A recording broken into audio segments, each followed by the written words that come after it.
இன்றைய பதிவில் தாத்தா சொத்து, அம்மாச்சி சொத்து ஜாதகனுக்கோ ஜாதகிக்கோ கிடைக்க வேண்டுமென்றால் கிரக நிலைகள் எவ்வாறு இருக்க வேண்டும்? முதலில் அம்மாச்சி சொத்து. முதல் கட்டத்திலே அம்மாச்சி என்பது தாயாரோட தாயார். அம்மா 4ஆம் இடம். அந்த 4ஆம் இடத்துக்கு 4ஆம் இடமான 7ஆம் இடம் அம்மாச்சி, அம்மம்மா. இந்த 7ஆம் இடத்திற்கு 4ஆம் இடமான 10ஆம் இடம் அம்மாச்சியினுடைய சொத்து. இந்த 10ஆம் இடத்து அதிபதியும்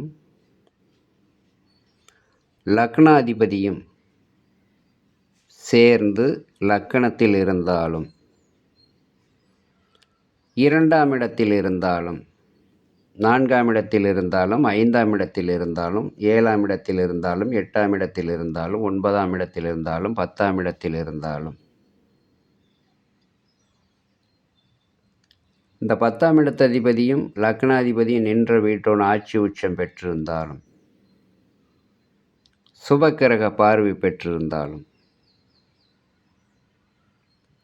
அம்மாச்சி சொத்து ஜாதகனுக்கோ ஜாதகிக்கோ கேட்காமலே தேடி வரும். அம்ச லக்கணத்திலும் சுபத்தன்மை பெற்றிருக்க வேண்டும். அப்படி பெற்றிருக்கின்ற பொழுது அந்த தசாபுத்தி காலத்திலே ஜாதகனுக்கோ ஜாதகிக்கோ அந்த அம்மாச்சி சொத்து கிடைத்துவிடும். சகல ஐஸ்வர்யங்களும் கிடைத்துவிடும். உதாரணத்திற்குத்தான் மீன லக்கணம் கொடுக்கப்பட்டிருக்கிறது. 2 கட்டத்திலேயுமே மீன லக்கணம் தான் கொடுக்கப்பட்டிருக்கிறது. தாத்தாவுக்கும் அதுதான் கொடுக்கப்பட்டிருக்கிறது. இது உதாரணத்திற்கு. எந்த லக்கணமாக இருந்தாலும் சரி, அந்த லக்கணத்திற்கு 10ஆம் அதிபதியும் லக்கணாதிபதியும் சேர்ந்து கேந்திரம், திரிகோணம், தனம், லாபம் இவைகளில் ஏறியிருந்து அந்த வீட்டோனும் ஆட்சி பெற்றிருந்தோ அல்லது அந்த வீட்டை பார்த்தோ இருக்கின்ற பொழுது அந்த தசாபுத்தி காலத்திலே தாத்தா அம்மாச்சி சொத்து ஜாதகருக்கோ ஜாதகிக்கோ கிடைக்கும். அடுத்து தாத்தா சொத்து. லக்கணத்திற்கு 4ஆம் இடம் தாயார். அந்த தாயாரோட அப்பா 4க்கு 9ஆன 12ஆம் இடம்.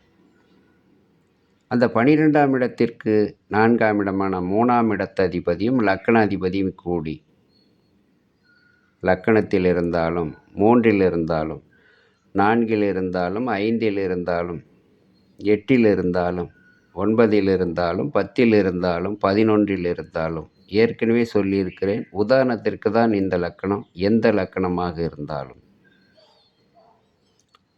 இவர்கள் நின்ற வீட்டோர் ஆட்சி உச்சம் பெற்றிருந்து அம்சத்திலும் நல்நிலை பெற்றிருந்து சுபத்தன்மை பெறுகின்ற பொழுது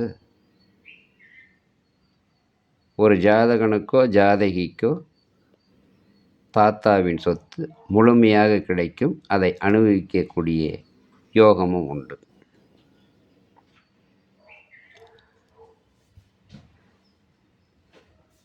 ஒரு சிலருக்கு தாத்தா சொத்து,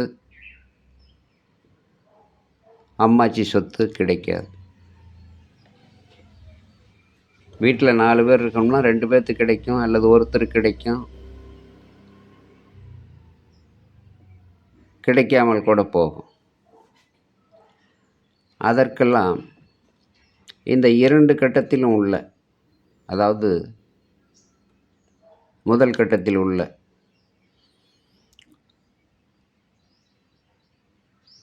பத்தாம் இடத்து அதிபதி, அதாவது 7ஆம் இடத்திற்கு அம்மாச்சிக்கு 7ஆம் இடத்திற்கு 4ஆம் இடமான 10ஆம் இடத்து அதிபதி நீசம் வகை பெற்று 6, 8, 12இல் மறைந்து சுபத்தன்மை இழந்து பாவத்தன்மை பெற்றிருக்கின்ற பொழுது லக்னாதிபதியும் தீய நிலை பெற்றிருக்கின்ற பொழுது இந்த அம்மாச்சி சொத்து கிடைக்காது. 9ஆம் இடத்திற்கு அதுதான். 12ஆம் இடத்திற்கு 4ஆம் இடத்ததிபதியான 3ஆம் இடத்ததிபதியும் லக்னாதிபதியும் நீசம் வகை பெற்று 6, 8, 12 மறைந்திருக்கின்ற பொழுது, அஸ்தங்கம் அடைந்திருக்கின்ற பொழுது, அம்ச லக்கணத்திலும் பலவீனமாக இருக்கின்ற பொழுது இந்த தாத்தா சொத்து கிடைப்பதற்கு வாய்ப்பில்லாமல் போகும்.